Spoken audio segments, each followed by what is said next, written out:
Chilling tales for dark nights.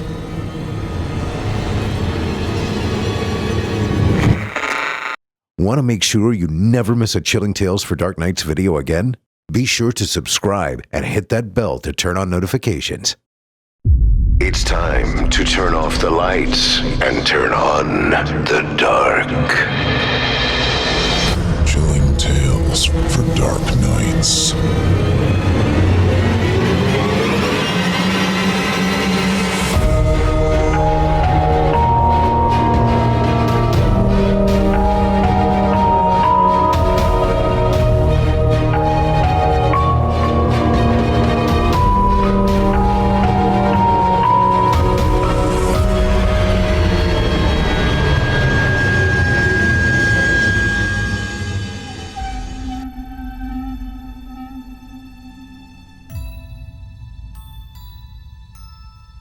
Good evening, listener, and welcome back to Chilling Tales for Dark Nights. I'm your host, Steve Taylor, here to guide you once again into the places where hope falters and help comes from the wrong direction.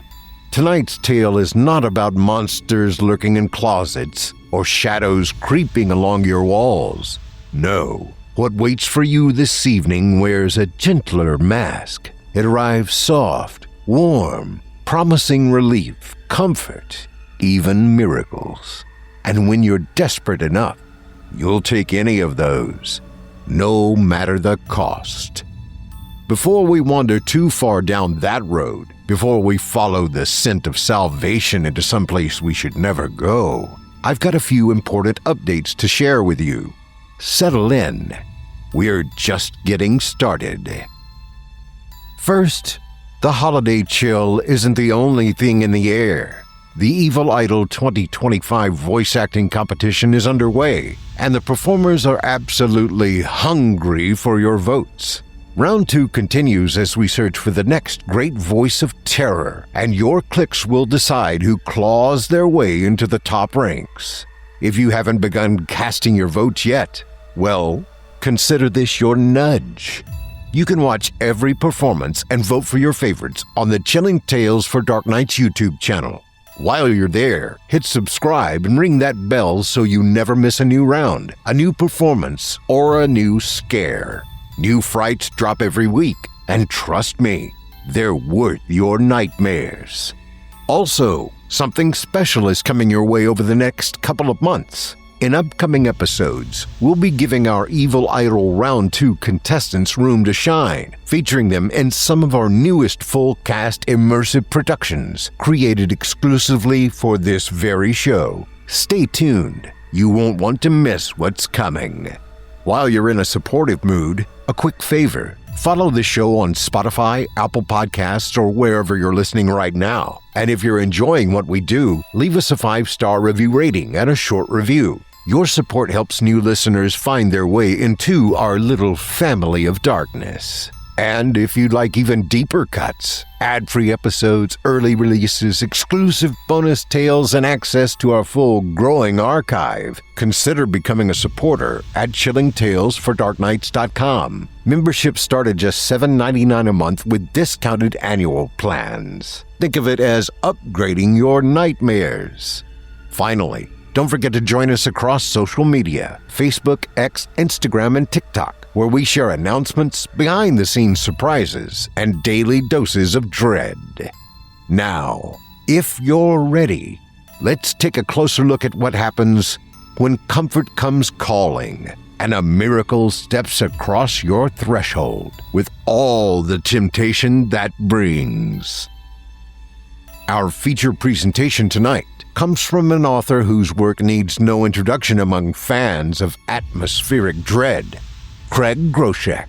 In his story, we follow a struggling father who stumbles upon something strange in the woods, something warm, helpless, and impossibly alive, a creature that shouldn't exist, a creature that seems to offer the one gift he needs most, hope.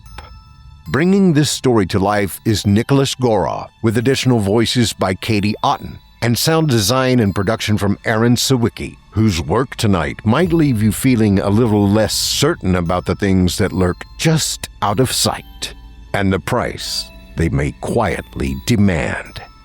So settle in, dim your lights, and listen closely to the quiet, careful sounds of something waking up beneath your feet. Something patient. Something hungry. From author Craig Groshek, we present Benefactor. Part 1. Brad Carter used to like the woods. When he was a kid, the woods had been a place his father trusted him with. The patch of county land past the subdivision, more scrub than forest, full of deer trails and beer cans. Back then, it had felt endless. Back then, he'd believed that if you walked far enough, you'd come out somewhere better. Now he was 36, recently divorced and out of excuses. His daughter was losing weight and hair and time, and the only thing he seemed to shed was money. Bills piled on the kitchen counter in crooked stacks. Every appointment meant another payment plan. Every payment plan came with interest. Take a day, The social worker told him, voice gentle and useless. You have to recharge, Mr. Carter. For her sake, you need to find some way to cope. So he'd taken a day. Packed an old backpack with a bottle of water, a bruised apple, and the warped compass he'd found in a junk drawer. He'd driven out to the state park because it was cheap and quiet, and because the brochure in the visitor's center had a picture of a family smiling at a waterfall. He didn't have anything to smile about, but he could still walk. At least there was that. The gravel crunched under his boots as he left the main parking lot behind. The trailhead was marked with a wooden post and a faded map under cloudy plexiglass. A red line traced a loop. A smaller yellow line cut off from it and vanished deeper into green. He told himself he would stick to the red. The first mile was easy. The trail rolled over low hills, the earth packed from years of footsteps. Fallen leaves muted each step. The air smelled of damp earth and the faint sweetness of decaying foliage. Birds flitted from branch to branch, invisible except for sudden flickers. For the first time in months, the silence wasn't the sterile hum of hospital HVAC units. It was real quiet, broken only by the sound of the wind and the occasional tap of a woodpecker. He tried to let his mind go blank, but his thoughts had a way of circling back to the same place. Emily, and by extension, Sarah. He and his ex-wife hadn't been enemies when the marriage failed, just two exhausted parents drifting in opposite directions while the bills and treatments ate away at the center of everything. Sarah worked double shifts at the hospital now, sometimes sleeping in the break room between rotations. She always looked tired when she handed Emily over on Brad's weekends, hair pulled back, scrubs wrinkled, voice steady but worn thin. They hadn't spoken about anything real in months. Not about their marriage, not about Emily's prognosis, not about the fear they both carried. But she still texted him reminders about medications, still sent little updates between long shifts, still trusted him with the one thing in the world that mattered. Nowadays, however, he wasn't sure he deserved that trust anymore. He wasn't sure he deserved anything at all. He thought again of Emily in her hospital bed, legs swallowed by a faded blanket with cartoon giraffes, the little plastic bracelet on her wrist, the way she'd smiled when he'd promised her they would go camping again soon, even though he had no idea when that might be possible or if it would be at all. You shouldn't have promised that, he thought. He followed the red blazes deeper into the park, watching for each mark on the trees. On one oak, the paint had peeled into curling strips, the bright color fading to a dull, tired pink. On another, someone had scratched initials into the bark beneath it. After a while, he realized he hadn't seen a blaze in some time. Brad stopped, turning a slow circle. Trees, leaves, no hikers, no distant hum of the highway. The trail underfoot had narrowed while he wasn't paying attention, turning from a clear path into something less defined, with only a slight depression in the soil, a place where leaves seemed more tamped down than elsewhere. He squinted back the way he'd come. The path behind him looked the same as the one in front. "Nice," he murmured. "Real nice." He took out the compass, balancing it on his palm. The needle drifted lazily, then settled, more or less. He thought about pulling out his phone, then remembered he'd left it on the charger by the couch to avoid work emails and the temptation to check my chart every 10 minutes. It was still mid-afternoon. The sky, visible between the branches, was bright and pale. If he kept moving in a straight line, he'd hit something eventually. A road, a boundary fence, another trail. He picked a direction that felt most downhill and started walking. The land sloped gently at first, then more sharply. Roots snaked out of the soil, catching his boots. He stepped over them, sweating harder. The air cooled as he descended, the light dimming under thicker branches. At the bottom of the slope, the ground leveled off into a shallow basin littered with pine needles and old cones. Here, the woods felt different. He noticed, with a faint tickle of unease, that the birdsong had thinned out. The ordinarily constant din of insects seemed muted. Ahead, something broke the pattern of brown and green. At first, he thought it was a rock. Then he saw the shape was too smooth. He walked closer, boots whispering through the needles. The object lay half buried, beside a rotting log nestled in a shallow depression, as if something had dropped it there from a height. It was about as big as a cantaloupe, maybe a little larger. The exposed surface was off-white with a faint pearly sheen, mottled here and there with grayish patches. He crouched down, reaching out with one hand before pulling it back. "What are you doing, Brad?" he thought. The thing didn't resemble any nest of fungus he'd ever seen. It had no cracks or seams. The surface looked unblemished, though, as he watched, he thought he saw it ripple just slightly, as though responding to the air. He told himself it was his imagination. He brushed away loose needles on the side, exposing more of it. The object slid in the bed of mulch with a heavy, damp sound. Instinct made him jerk back again. A small part of his brain, the same part that had convinced him he could find a better price if he called one more insurance rep, whispered, "Valuable. Rare. Maybe it's protected. Maybe there's a reward if you report it." Another, darker part whispered, "Maybe it's a story. Maybe you can tell her about it tonight. Maybe it'll make her smile." "To hell with it," he muttered. He slipped both hands under the object and lifted. It was warm, flesh-warm. He almost dropped it, a curse escaping his lips as his fingers sank slightly into the outer layer. There was some give there, like thick rubber layered over something denser. He held it against his chest, cradling the egg-like object like a bowling ball. The faint, shifting sensation under his palms made him think of something turning in its sleep. Brad straightened, the muscles in his arms protesting. The egg, he might as well call it that, was heavier than it looked. He glanced around the basin one last time, half expecting someone to step out from behind a tree and shout at him to stop. No one did. The climb back up the slope was more work with the extra weight. He had to stop twice to catch his breath. Each time he paused, he felt the warmth of the thing through his shirt, steady and constant. He pressed it closer, not wanting to risk dropping it on the rocks. "Look at you," he said under his breath, the way he used to talk to his daughter when she was an infant and wouldn't sleep. "Out here, all on your own, with no one to take care of you. Figures.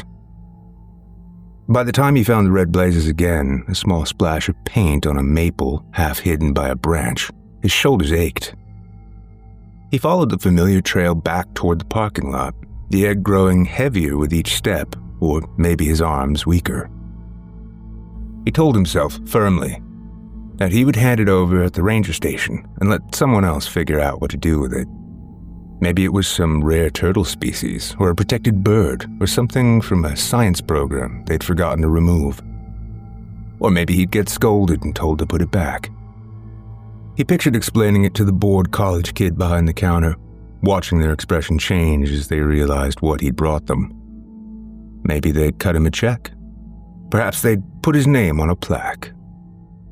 Then he pictured Emily's face if he showed her something strange and mysterious. Her eyes had lost some of their sparkle over the last few months, the treatments grinding them both down. She'd love it, he thought. By the time he reached his car, the decision had already shifted. He opened the trunk and laid the egg gently in a folded moving blanket, wrapping it as best he could to keep it from rolling. Then, for a moment, he just stood there, hands on the lip of the trunk, listening. The parking lot was nearly deserted now.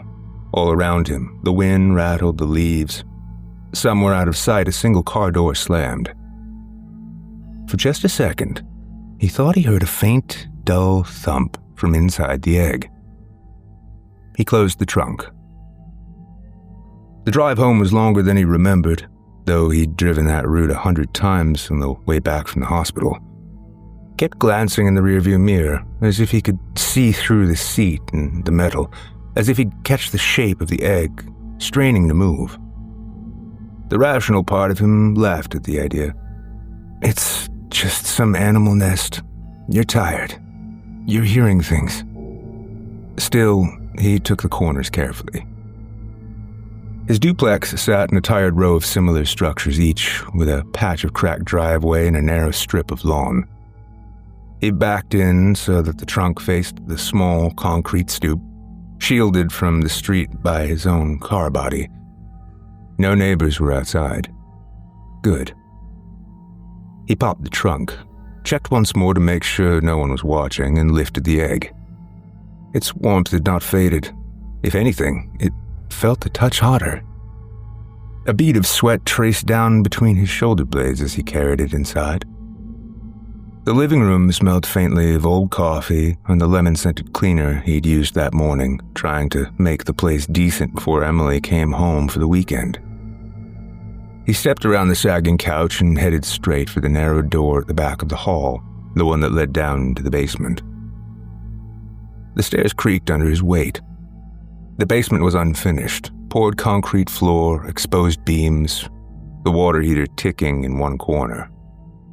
A single bulb overhead cast a weak cone of light. Shadows pooled in the corners, where the foundation met the floor. Against the far wall, near the furnace, a low square opening led into a crawl space. He'd stored old boxes there once, long before the divorce. Now it held nothing but dust and spiderwebs. Brad knelt by the opening, lowering the egg carefully onto the concrete. He paused, one hand still resting on its curved surface. He didn't know why, but it felt wrong to leave it out in the open, even down here.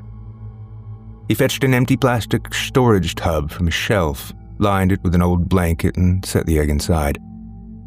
The tub was just large enough. For the first time since he'd picked it up, he felt a small measure of relief.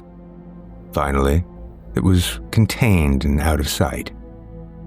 "Okay," he said softly. "You stay there. I'll figure this out."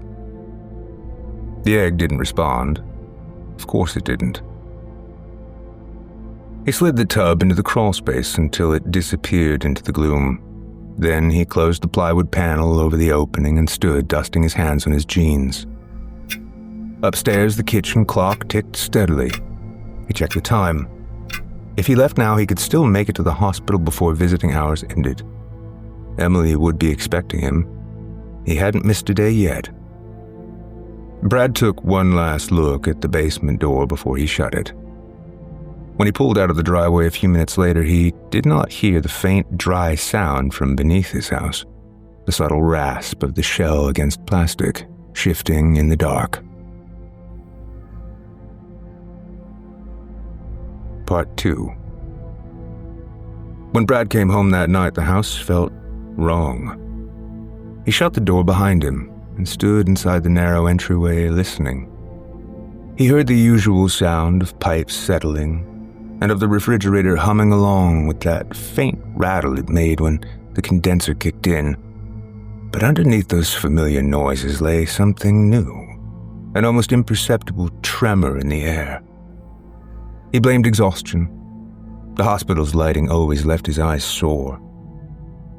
He set his keys on the counter and rubbed his temples. He would check on the egg first, then shower, and maybe, if his body didn't fold in half by then, heat something up and pretend it counted as dinner. When he reached the basement door, he paused a moment before opening it, wondering if this was a good idea, and flicked on the light. He was relieved to find that the basement looked exactly as he'd left it. The same lonely bulb, the same stretch of concrete floor. Crawlspace panel sat flush against the wall. If something had happened down here, it wasn't announcing itself. He descended the steps, each tread creaking under his weight. The concrete felt cooler than usual as he crossed the floor. He knelt, hooked his fingers under the plywood lip, and eased the panel forward. Inside, the plastic storage tub sat in shadow, barely visible. For a heartbeat, nothing moved. Then he saw it. The blanket inside the tub wasn't where he'd left it. It had slumped toward one side, bunched and twisted, as though something beneath it had shifted. He reached in slowly, lifting the edge. The container was empty. Panic flared in his chest, bright, hot, and sudden. He scanned the crawl space, the basement floor, and the corners behind the water heater, finding nothing. There were no tracks, no debris, and no sign that the egg had been dragged or cracked or broken. He lowered the blanket back into the tub. His hands wouldn't stay still. Something might have found it. A raccoon, a possum. Something could have squeezed through a vent or gap in the siding. Maybe the egg had burst, and some scavenger had carried it off in one piece. He closed the crawl space, stood, and exhaled. Fine, he thought. Maybe that was for the best. Maybe he had more sense in losing it than keeping it. He shut off the basement light and went upstairs. He didn't get the chance to wonder about it further because the moment he stepped into the hallway, he heard it. Small noise, high, wet, and irregular. Something straddling the line between crying and laughter, coming from his daughter's room. He reached her door and froze. Emily wasn't here tonight. She'd be at the hospital until Friday. He'd planned his entire day on that arrangement. He wondered briefly if he was losing his mind. Gently, he pushed the door. The hallway light spilled in first, casting a narrow stripe across the carpet and the foot of her small, unmade bed. The rest of the room lay in shadow, shapes half-formed, the dresser, the bookshelf with its rainbow spines, the stuffed animals lying neatly along the windowsill where she liked to keep them watching. And on the floor, near the bed, he detected a faint movement. "Emily?" he asked, though he knew it couldn't possibly be his daughter. "Sweetheart?" Something shifted. Then a small head lifted. Not Emily's. His breath stole in his throat as the shape resolved, something smooth and glistening, a little larger than a football, propped up on slick folds of newborn flesh. The creature blinked at him, its eyes wide and black as oil, reflecting the hall light in two perfect spheres. It made a soft clicking sound, like a pebble tapping glass, and behind it, sitting cross-legged on the floor in her pajamas, was Emily. Brad's knees nearly gave out. Her cheeks were flushed, her hair looked fuller. She smiled in that easy, unguarded way she hadn't managed in months. Daddy, She whispered, as though sharing a secret. I found something. Emily looked up at him with wide, uneasy eyes, fear mixed with fascination. I don't know what it was. She whispered. I heard something cracking under the floor, like someone stepping on ice. I thought maybe a pipe broke. It sounded scared. She pointed toward the broken shell fragments on the carpet. So I looked, and this little thing was shaking. It looked cold. I thought it needed help. Her voice carried that earnest, literal honesty children have before the world teaches them doubt. She glanced at the creature again, then back at her father, and drew her knees in slightly, as if suddenly uncertain whether she'd done something wrong. Daddy, what is it? She asked. He moved toward her on instinct, afraid to break the spell. Hold on, Emily. Wait a second, he stammered. How are you supposed to be here? Emily, honey, what happened? She shrugged lightly, an action she'd struggled to manage before when fatigue pulled at her muscles. Mommy brought me early, She said. but she had to go back to work. Brad's stomach tightened. Wait, your mom brought you? Emily nodded. She said she tried calling you, but your phone was off. They told her it was okay for me to come home earlier, but then she got called in to cover for someone who went home sick. She said she didn't take me because the ward was too busy, so she dropped me off here. She said I should surprise you. She didn't see the thing, did she? Brad asked. No, Daddy. Emily replied. Brad closed his eyes for a moment and sighed in relief. He could picture it perfectly. Sarah already running late, juggling her bag, her pager going off, the frantic shuffle of a hospital short on staff. She probably knocked, probably waited, probably assumed he was just in the shower or out back. And when Emily insisted she was fine, actually felt fine, Sarah must have made the call. It wasn't ideal, not even close, but it wasn't out of character for a woman who hadn't slept a full night in weeks. For now, he was simply excited to see his daughter, who by all accounts looked healthier than she had in weeks.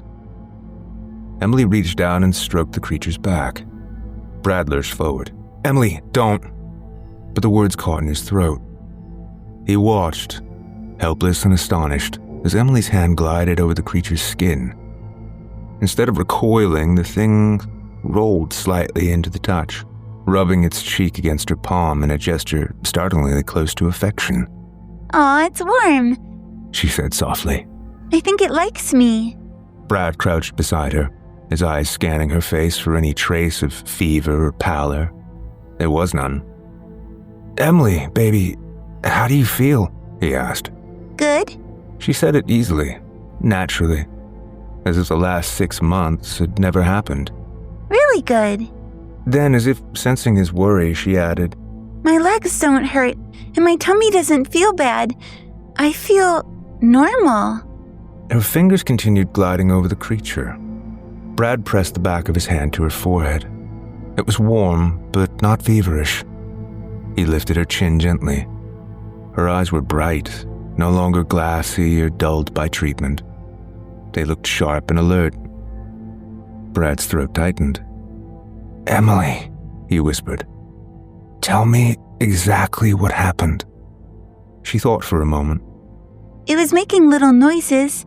She said, pointing to a splintered half shell on the carpet, so clearly broken that it looked almost surgical. So I picked it up. It was scared. Then it touched me and I felt warm, like someone hugging me from the inside. She smiled wider. And then I felt better. Brad's gaze flicked to the creature again. Its eyes were still trained on Emily. It clicked once, softly, seemingly contented. It had no teeth or claws that he could see. As far as he knew, it posed no threat.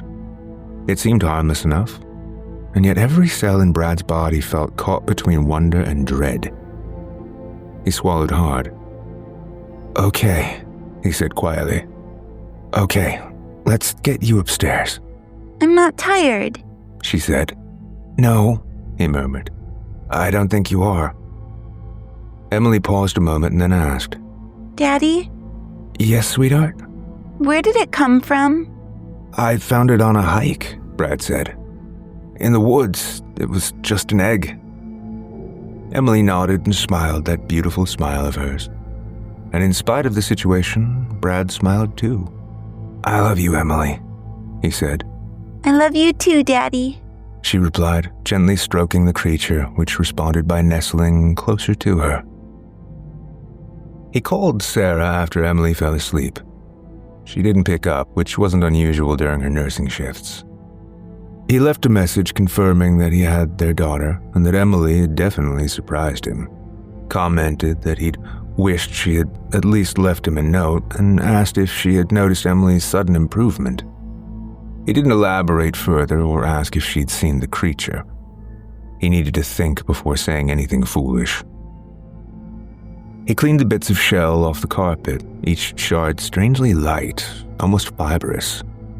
Then he washed his hands twice. The creature watched him the whole time from Emily's bedside rug, its slick body barely rising and falling with each tiny breath. It hadn't tried to leave the room or shown any fear. It made itself at home, as if it belonged there. Brad stood in the doorway, hand on the frame, staring at it in the dim glow of the nightlight. He should have been panicking or calling someone. Animal control, perhaps, or a wildlife lab. Someone with gloves and gear who knew what to do with things that shouldn't exist. But Emily had color in her cheeks again. She had climbed onto her bed without his help. She'd eaten half a sandwich, like it didn't taste like copper and chemicals. "What do you do?" he asked himself. "When the impossible is the only good thing that's happened to you in months? Do you run from it? Or hold on to it with both hands?" The creature blinked its glossy eyes. Brad backed into the hallway and closed the door halfway, leaving a gap. He didn't sleep much that night. Instead, he sat in the living room, elbows on his knees, staring at nothing, listening for any sound from upstairs. Occasionally, he heard a soft click. Rather than find it threatening or alarming, it was strangely comfortable, almost domestic. By dawn, Brad's head felt as if it had been packed with cotton, but one thing had settled in his mind with terrible clarity. Whatever that creature was, whatever it had done, Emily was better. And once a man sees a miracle, he can talk himself into believing he deserves more. Part 3. Brad didn't intend to let the creature stay in Emily's room. That was the first lie he told himself the next morning. He woke stiff and sore on the couch, the remote wedged under his shoulder, one arm numb from sleeping on it. His mind resurfaced piece by piece, and with it came the memory of the egg, the creature, and the way Emily had stood in the kitchen at sunrise asking for pancakes like a perfectly healthy child. When he saw her coming down the stairs, light on her feet, steady, with none of the hesitant grip on the railing, his throat tightened so sharply he had to turn away under the pretense of checking the frying pan. I'm really hungry, she said, swinging into the chair at the table. Do we still have the syrup with the bear on it? He stared at her. She stared back. He forced his voice steady. Yeah, we've got plenty. He made her 2 pancakes, and she finished every bite. See? She said, cheerful and oblivious. Told you I felt good. Brad nodded slowly, setting his mug down with both hands so he didn't drop it. Yeah, you sure did. In the doorway, the creature watched them. It sat half in shadow, its slick grayish skin glistening faintly. It moved only to adjust its posture, little front flippers dragging across the carpet in soft, wet strokes. Its eyes never left Emily. When he carried her plate to the sink, Brad finally approached it with cautious steps. "Hey," he murmured, as if talking to a stray dog he wasn't sure wouldn't bite. "You stay right there. We're getting dressed, then we're going to the hospital, okay? They need to see she's doing better." The creature blinked once, slowly, as if acknowledging him. And then, unbelievably, it pulled itself back towards Emily's feet. Can it come? She asked. "No," Brad said immediately. "Absolutely not. I'm not walking that thing into a hospital. We don't even know what it is." Emily's face fell. The creature pressed its damp head against her ankle, and Brad felt a cold pinch of something like jealousy. A strange sensation, to envy a thing that shouldn't exist. "It'll be here when we get back," he said more softly. She nodded, mollified. He hoped she wouldn't notice the lie he was already preparing to tell the doctors. The hospital staff didn't know what to do with her. Her blood counts were normal, her markers undetectable, her energy level inexplicably high.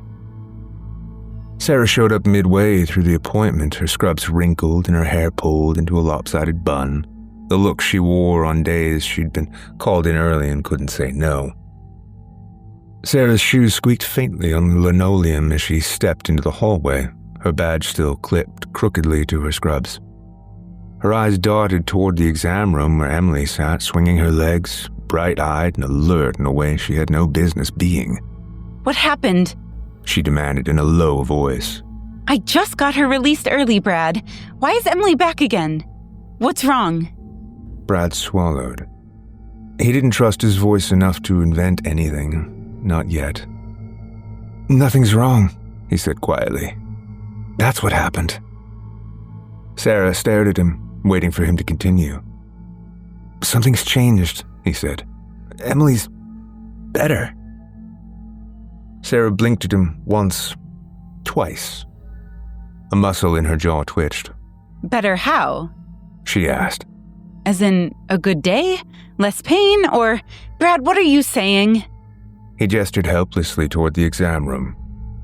"Look at her. She walked in here without help. She ate breakfast. She says she feels normal." Normal? Sarah echoed, barely above a whisper. That's not possible. She was vomiting last night. Brad, don't do this. Don't give me hope for nothing. "I'm not," he said softly. "You're seeing it yourself." Sarah stared at him the way people look at a bridge after a hurricane, testing the supports, wondering whether any of it could still be trusted. You better not be lying to me, she whispered. Not about this. He thought about elaborating, pulling her aside into a hallway and telling her about his mysterious discovery, the creature, and that he suspected it had something to do with all of this. But he didn't tell her the truth. After all, he barely understood it himself. Sarah remained stunned and didn't say anything at first. Then she asked, Where is she? Can I see her? "Of course, she's in exam room 3. She brushed past him and slipped back into the exam room, pushing the curtain aside with a trembling hand. Brad followed her just far enough to see the way her face changed. Emily looked up from the exam table, cheeks bright, legs swinging, chatting with the nurse about the stickers she wanted afterward. Her voice was clear, steady and free of strain. Sarah froze. Her eyes swept over Emily with a mother's meticulous precision, taking in color, posture, muscle tone, the absence of pain in her expression. She placed a hand against Emily's forehead, then her cheek, then the back of her neck. Emily giggled at the attention. Sarah didn't giggle back. Her breath hitched, and she pressed her fingers to her lips as though holding something in. Relief, disbelief, a kind of fragile joy that came with a warning label. Don't trust this. Don't break in front of them. "Mommy, what's wrong?" Emily asked. Sarah shook her head quickly. Nothing, sweetheart. Nothing at all. Her voice cracked midway through. She swallowed hard and steadied it. You look good. Really good. Brad could see her struggling to hold back tears.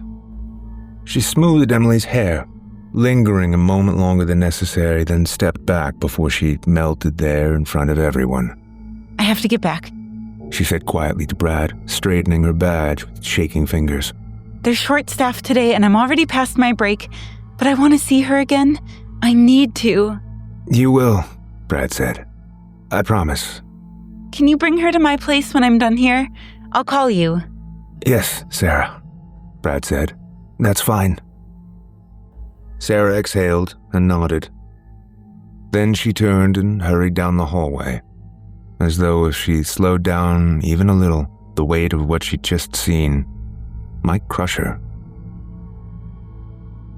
That night, after he brought Emily back to Sarah's, Brad returned to his house, still wearing the same clothes he'd woken in.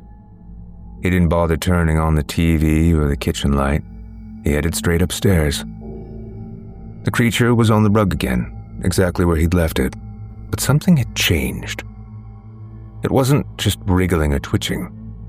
It was now practicing movement, turning with intention, small, coordinated rolls, as if its muscles were waking up, learning its body like a child learns balance.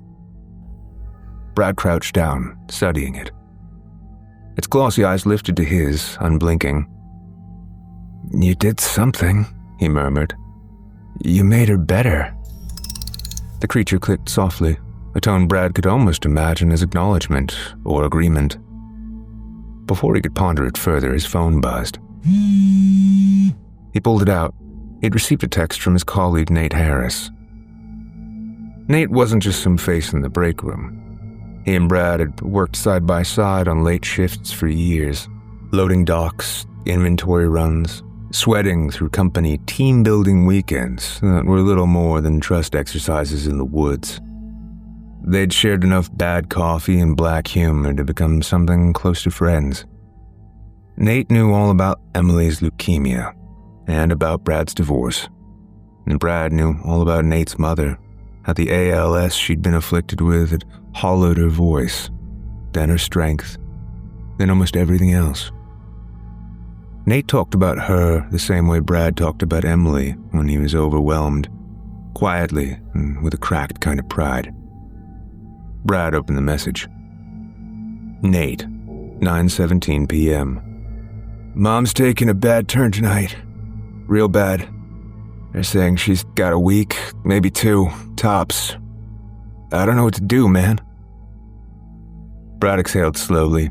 His first instinct was to type something automatic. I'm sorry, or I'm here if you need anything. But the words didn't come. His thumbs hovered over the keys. He pictured Nate pacing a dim hospital room, looking through the blinds the same way Brad had looked through them 1,000 times.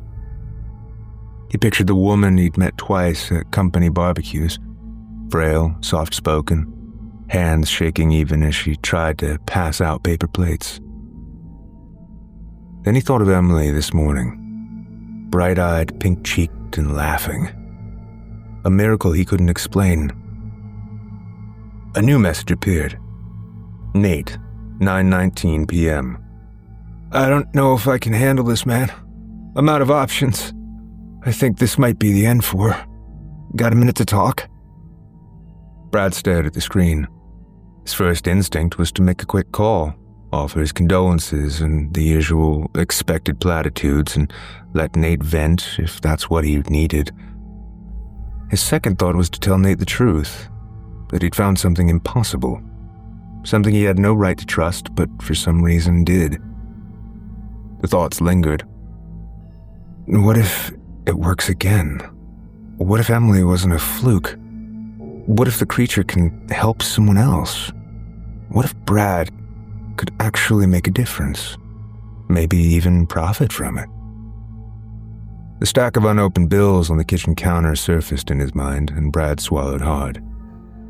He typed a response. I have an idea. I want to show you something that I think can help. It worked for Emily, and it could help your mother, too. Come by tomorrow night, just you and your mom. don't tell anyone yet." He stared at the message before hitting send.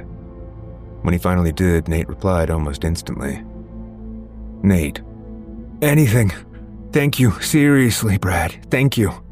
I'm glad to hear Emily's better. That's amazing. See you tomorrow. Thanks again." Brad lowered the phone. Behind him, the creature shifted, a faint ripple moving down its flank. It clicked again, one soft, curved note, almost curious, knowing. Brad felt the hair rise on the back of his neck, as if the creature understood exactly the kind of thoughts taking shape in his mind. The following evening, Brad cleaned the garage, laid down an old blanket in the corner, and moved the space heater nearby. He even rolled up the rug to avoid stains, though he didn't know why. Some reflexive attempt to make the place look less menacing, maybe. Then he brought the creature downstairs and set it gently onto the blanket. Its skin was warmer than before, its body slightly larger. Its movements were more intentional. It was no longer cute. He stood over it, palms sweating, and told himself he was still doing the right thing. "It's just Nate's mom," he whispered. "Just this once. For her." But it was never going to be just once. He knew that already.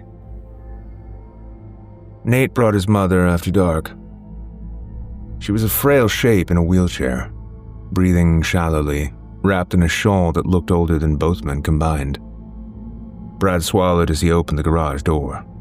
"Just trust me," he said. "No phones, no pictures, and promise me you're not going to freak out." Nate looked uncertain at first, but nodded quickly. He looked 10 years older than he had at work earlier that week. "What do we do?" he asked. That's when Brad gestured toward the creature curled up on the blanket, and they both froze. It was bigger now, no longer fetus-like, but more seal-shaped, its head lifting with calm precision. Its eyes reflected the overhead bulb, twin glints of unblinking awareness. "What the hell is that?" Nate whispered. "The cure," Brad said before he could stop himself. The word tasted dangerous, addictive. Nate wheeled his mother closer, hesitation etched in every line of her face. Are you sure?" he asked. No, not even close, Brad thought. But all the same, he heard himself say, "Yes." And that single word changed everything. When Nate's mother first touched the creature, nothing happened at first. Then her entire body relaxed, and a long breath escaped her. A breath so deep and full it didn't seem possible for someone in her condition. Next, her eyes opened, wider, and her fingers stopped trembling. "Oh," she whispered, small and astonished. "I haven't felt this light in years." Nate stared, tears forming instantly. "Mom? Mom!" She smiled up at him. I'm not hurting." It was real. Another miracle. Brad felt the thrill crawl up his spine, electric and intoxicating. Brad didn't know how or why any of this was happening. All he knew was that he'd seen the impossible twice now, and twice is more than enough to make a man a believer. Part 4. Nate's mother walked out of Brad's garage under her own power for the first time in months. That alone should have terrified him. Instead, Brad watched her take those unsteady, miraculous steps with the same tightening in his chest he'd felt when Emily first stood up without wobbling. That small, traitorous swell of hope. The one thing he'd run out of months ago. The one thing he couldn't afford to question. He kept waiting for the fear to catch up. It never did. Nate hugged him twice, choking out words Brad barely heard. "Man, I owe you everything. I don't... How did you..." What is that thing? Brad said what felt easy and practical. You don't want to know, he replied. Just be grateful. And Nate was. The trouble is, grateful people talk. They share their miracles. Grateful people bring more desperate souls to the doorstep of the man capable of conjuring the impossible when all other options have been exhausted. This was just the beginning. The next few nights blurred together. A man with pancreatic cancer, a teenage girl with cystic fibrosis, a veteran whose spine was fused from a fall, his high school friend Kayla's brother suffering from a terminal lung condition. Each one touched the creature, and each one recovered. All the while the creature grew, not grotesquely or suddenly, nothing like you'd expect in a horror movie, but in subtle increments that Brad couldn't ignore. The slick folds of its body seemed denser by the day, its flipper-like limbs thicker and more capable. Its eyes had taken on a reflective sheen, like oil atop deep water. Sometimes it communicated in soft, oscillating clicks that Brad was no closer to understanding than when everything started. Brad pretended not to notice the intelligence forming behind the sounds.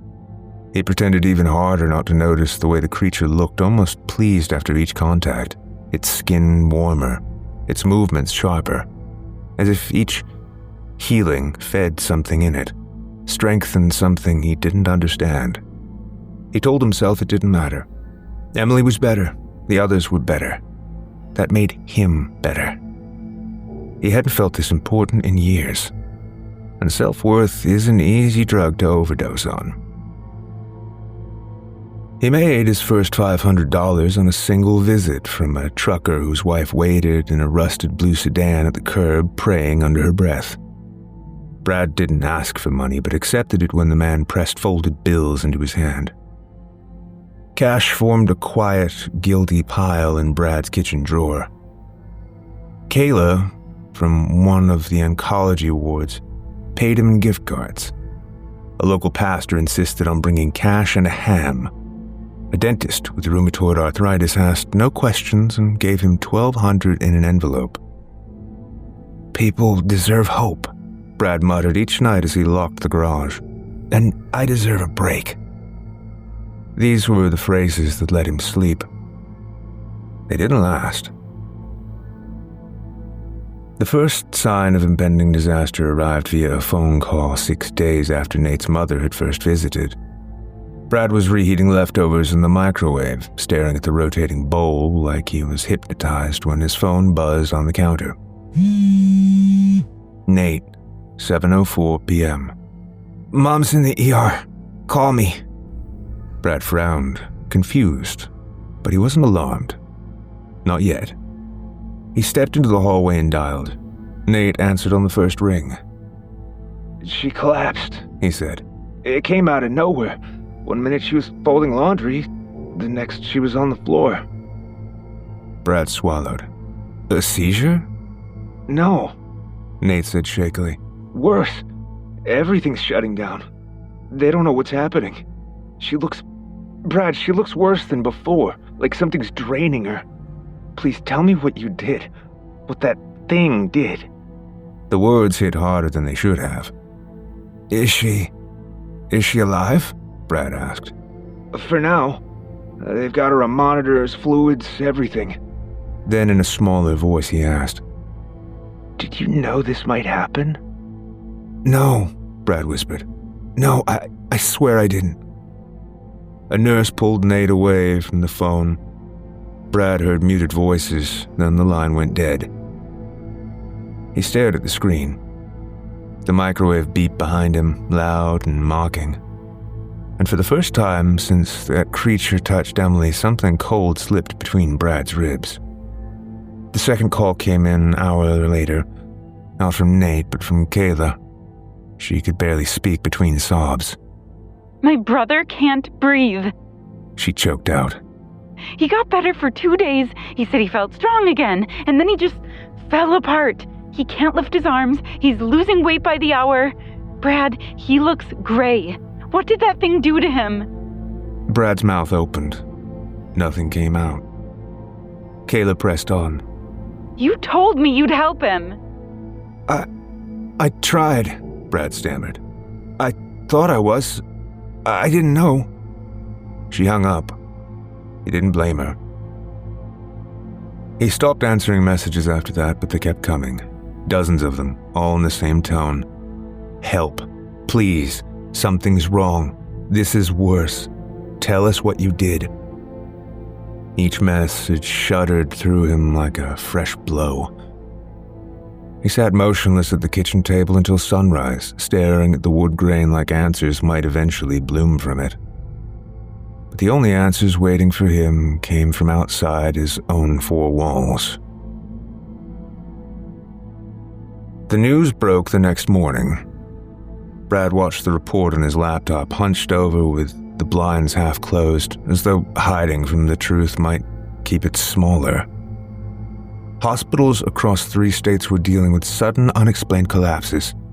All the same symptoms, all equally baffling. The anchor used words like systematic deterioration, organ compromise, neurological shutdown. No one could pinpoint a cause. There was no infection present and no toxin. No consistent medical factor. Except one. Every victim had recently, within days, experienced what doctors were calling spontaneous remission events. Remission, recovery, miracle cures. Him. Every single person Brad had helped, and countless others he'd never even met but whose families had whispered and posted and passed along rumors, was now deteriorating faster than he could comprehend. The news station cut to a map of the U.S., clusters of red dots spread outward like blood through gauze. He counted the cities, recognizing several. His stomach pitched. And then a second map appeared. This one wasn't domestic, it was global. More dots, more clusters, more strange cases reported in countries with names he couldn't pronounce. Whatever happened here wasn't happening only here. And the anchor said something that stopped his breath cold. Though unconfirmed, several reports suggest sightings of small seal-like animals near many of the earliest clusters. Ecologists and wildlife officials are investigating. Brad didn't blink nor move. He struggled to breathe, because the creature in his garage, his secret, his miracle, hadn't been a one-of-a-kind discovery. It was one of many, and all of them were waking up.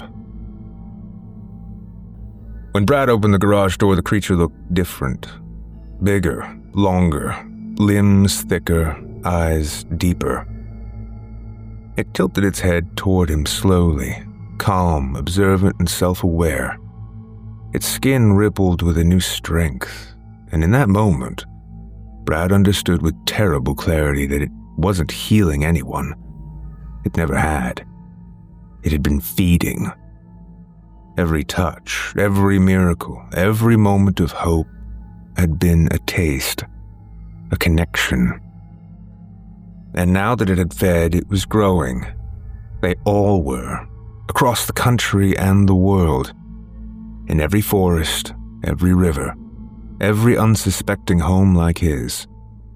Brad staggered back and felt the weight of what he'd done hit him fully. The creature blinked slowly, and Brad saw, in its unblinking black eyes, something that looked an awful lot like hunger. Part 5. The call came from Sarah at 2:41 a.m. Brad had been sitting in the dark on the living room floor, back against the couch, every muscle wound so tight he felt brittle. He watched the same patch of wall for hours, not really seeing it. He didn't want the phone to ring, but sooner or later he knew it would. When the screen lit up, he closed his eyes before answering. "Yeah," he whispered.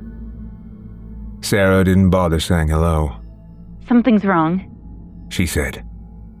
He felt himself go weightless. "What do you mean?" he asked carefully, though somewhere deep down, somewhere he didn't want to acknowledge, he already knew. She woke up screaming, Sarah said. clutching her stomach. Said it felt like something inside her was pulling hard, like it was trying to take something out of her. Brad's heart thudded once, dull and heavy. "I'm coming," he said. Hurry. The line clicked dead. Brad sat still for one long breath, then another. He felt paralyzed. He knew what this was. He had seen it already, in the other family's frantic messages, and yet he held on to one last hope, thin and quivering, that maybe Emily would be different. She wasn't. That was the truth he'd been running from since the moment she first touched the creature. He pushed himself off the floor, grabbed his keys, and ran. The drive to Sarah's duplex was a blur of red lights he ignored and empty roads he barely registered. The world outside felt hollow and distant, as if his thoughts were trapped inside a thick shell he couldn't break. How ironic, he thought.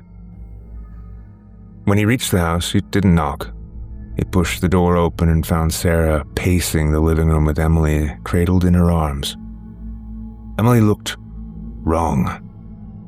She wasn't pale, bruised, or feverish, not yet, but she looked dimmed, like someone had blown out half the candles inside her and hadn't bothered to relight them. Her eyes blinked open when she heard him. Daddy? She whispered. Her voice barely carried. Brad crossed the room in 3 steps. What's happening? Sarah demanded, her voice cracked from fear. She was doing so well, better than she has in months. What did you do? Brad swallowed hard. He couldn't answer, not honestly, not fully, not without tearing apart the last thread of shared trust between them. But even the silence had edges sharp enough to cut. You know something, she said, stepping back. I can see it. Tell me. He opened his mouth, but the words clung to the roof of his mouth, heavy and wet. There was no version he could shape that wouldn't sound insane. Emily whimpered, curling toward him. Hurts. Brad knelt beside her. Where? He asked softly. She pointed weakly to her chest. Here and here. Her hand drifted to her abdomen. And it feels like someone's tugging on me. Brad felt his stomach drop away. That was the exact phrase Kayla had used, and Nate, and half the other desperate families. A connection, a tether, something drawing from them over distance like a feeding tube threaded through the fabric of their being. Brad took Emily into his arms, feeling how light she'd become again. Not the good kind of lightness, the energized kind he'd seen just days ago, but the brittle, failing kind that reminded him far too much of sterile beds and IV poles. Her cheek pressed against his shoulder. Daddy, she murmured. Make it stop. His eyes burned. I will, he whispered. I promise.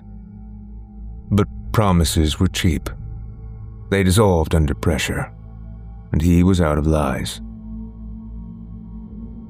After Emily drifted into a fitful sleep, Sarah confronted him again in the kitchen.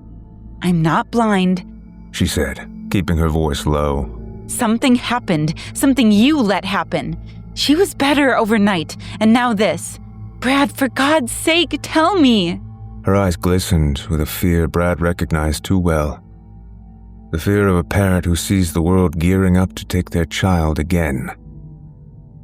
Brad pressed his palms against the counter. I found something, he said finally. His voice felt thin, like an instrument stretched too tight. In the woods. Sarah stared at him. A mushroom? Some herbal... No, Brad said. Nothing like that. He swallowed. It was an egg. She blinked, then blinked again. An egg? Yes. From what? Brad hesitated. I don't know. Sarah's face paled. She took a slow step backward. Tell me you didn't give her something you found in the woods. I didn't give it to her, he said quickly. It hatched on its own. She found it. And you let it touch her? I didn't... He stopped. He couldn't finish the sentence without lying. Sarah stared at him like he'd become someone she didn't recognize. Where is it now? Brad hesitated. Brad. She said. Where? In the garage, he said quietly. Sarah's expression shifted from disbelief to cold horror. What? She whispered. Did you bring into our lives? He couldn't answer. Not before she turned away from him and wiped at her eyes. Not before she said, You need to fix this. He returned home before dawn, just as the horizon began to smolder gold behind the trees, and opened the garage door slowly. The creature was awake. Not newborn awake, wiggling and clicking its soft sounds, but overwhelmingly aware. Its body was larger now, lengthened, the proportions shifting from infantile to juvenile. The slick skin had taken on a deeper hue, almost bluish-black, patterned faintly with veins that pulsed in slow intervals. Its flippers had thickened, its neck had elongated, its eyes had lost some of their innocence. It regarded him with a calm, predatory intelligence that made his breath catch. Something in the air felt charged, like the moment before a storm breaks. You need to release her, Brad said. His voice trembled. He didn't know how else to speak to it. He didn't know if it could understand. But he had to try. You're killing her. You're killing all of them. You have to stop. The creature blinked once, a long, deliberate, knowing blink. Then its mouth opened slightly, releasing a breathy exhale. A sound that felt eerily like disappointment. Brad stepped closer. Let her go, he whispered. Take whatever you took from the others, just not her, not my daughter. The creature's skin rippled, seemingly pressing outward from deep within, as though something inside it was expanding and strengthening. It lifted one flipper, not toward him, but toward the garage door window, toward the outside world. Brad followed its gesture. In the distance, a siren wailed, then another, then 3 more in quick succession. His phone vibrated in his pocket. All at once, he received dozens of notifications, news alerts, more collapses, more inexplicable failings, more deaths. Not just in his town, not just in his state. Everywhere. The creature lowered its flipper. Brad felt something cold slide through him as the truth came together with horrifying clarity. Emily wasn't special. She wasn't singled out. She was connected, bound, claimed, just like all the others. And whatever this thing was, whatever species it belonged to, it wasn't done. Not even close. Part 6. Emily did not improve. Brad had hoped, prayed in some quiet, wounded way he hadn't prayed since he was a child, that the creature might give back whatever it had taken, even if begrudgingly. Even if only because he stood there begging for his daughter's life with the kind of desperation that strips a man down to the structural beams.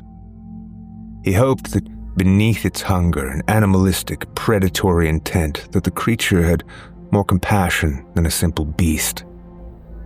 But when he left the garage and drove back to Sarah's place that morning, he found Emily curled on the couch, knees to her chest, arms trembling as she held herself together. Sarah sat behind her, rubbing slow circles on her back. Her eyes lifted when Brad entered. They were red, dry, and hollow. She's getting worse, Sarah said. There was no accusation in her tone this time, only cold fact. Brad knelt beside Emily. Hey, he whispered. Sweetheart, I'm here. Emily blinked up at him, her lashes stuck together in little clumps. Her breathing was shallow and too quick. Daddy, Her voice came out like a thread. it hurts. Where? He asked, though he already knew. She placed a trembling hand over her sternum. Inside. She whispered. It's pulling harder now, like it found something and it's taking it now. She winced. It wants to eat. Her phrasing struck him cleanly enough to stagger him. He covered her hand with his own. It's going to be okay, he whispered. Don't lie. She murmured. Brad's throat closed. He kissed her forehead and tasted salt.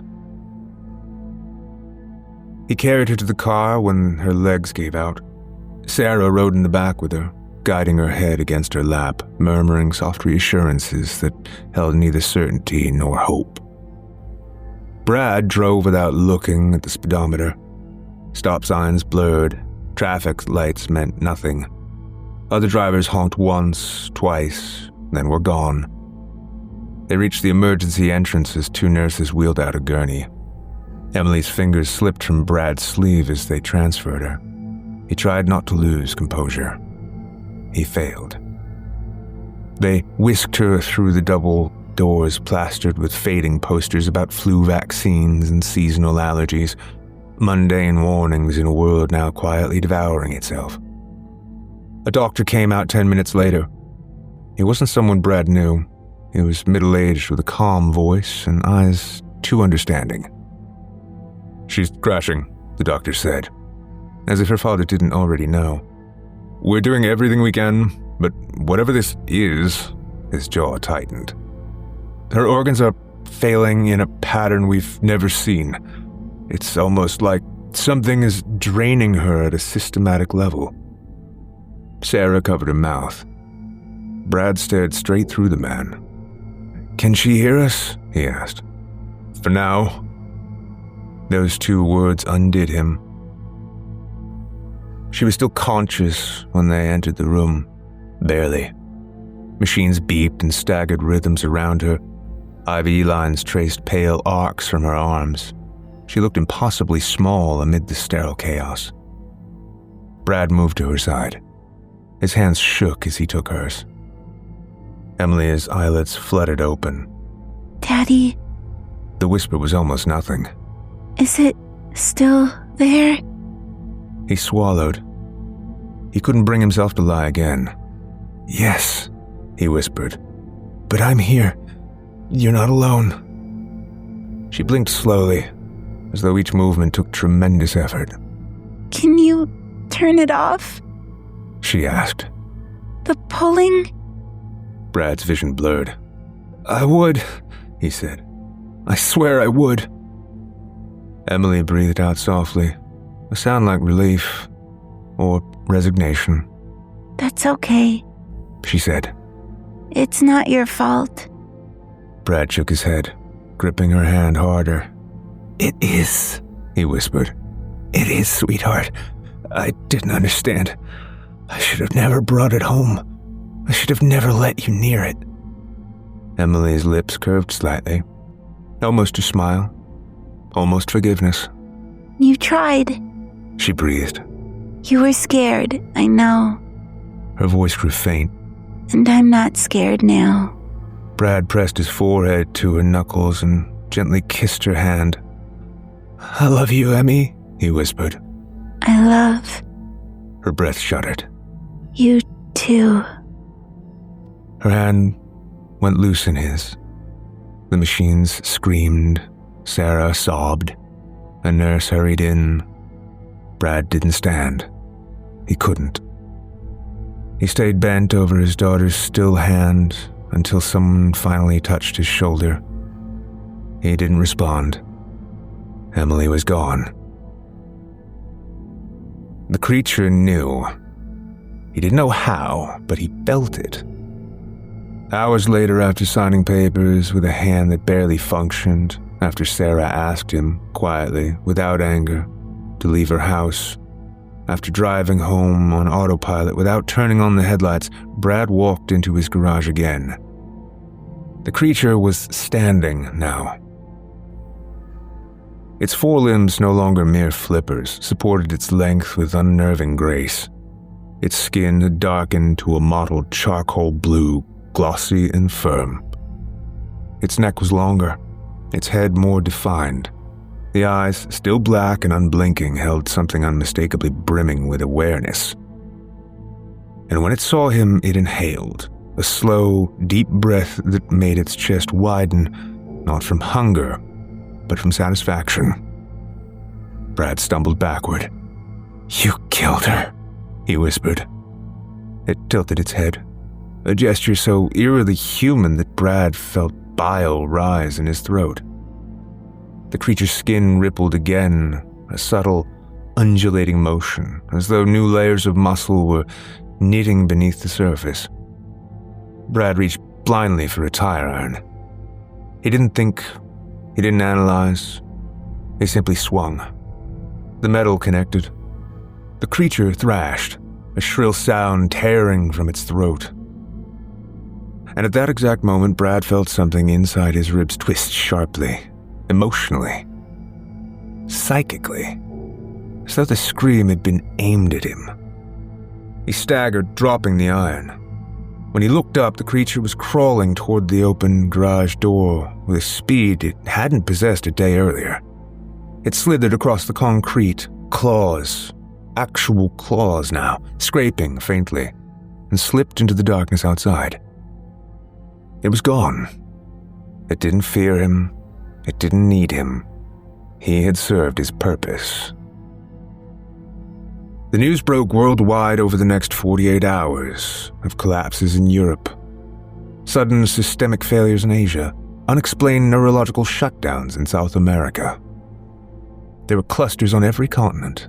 Dozens of videos showed creatures, some small and newborn, others lanky and half-matured, emerging from forests, from lakes, from abandoned sheds, from storm drains.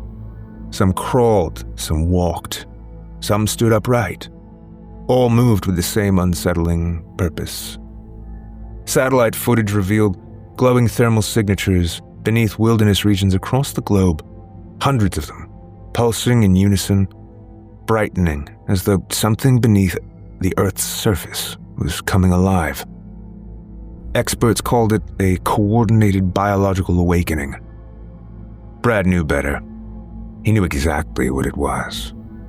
They were feeding from afar, through the threads they'd sewn into millions of people, and they were growing fast. They had tasted human potential, human wellness, human life, and they would never let go. Brad didn't sleep for 3 days. On the 4th day, he went to the small clearing behind the abandoned train depot on the outskirts of town, the one place he and Emily used to walk when she felt well enough. The leaves rustled gently. The wind smelled like rain. If he closed his eyes, he could pretend the world wasn't ending.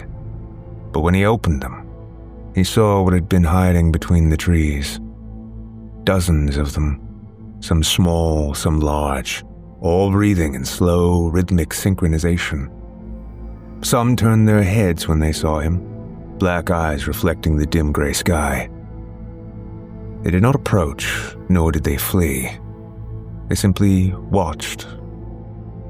Brad sank to his knees as a breeze drifted through the clearing, bending grass blades, carrying faint clicking sounds on the wind. Brad pressed his palms to his face and wept. He wanted to scream.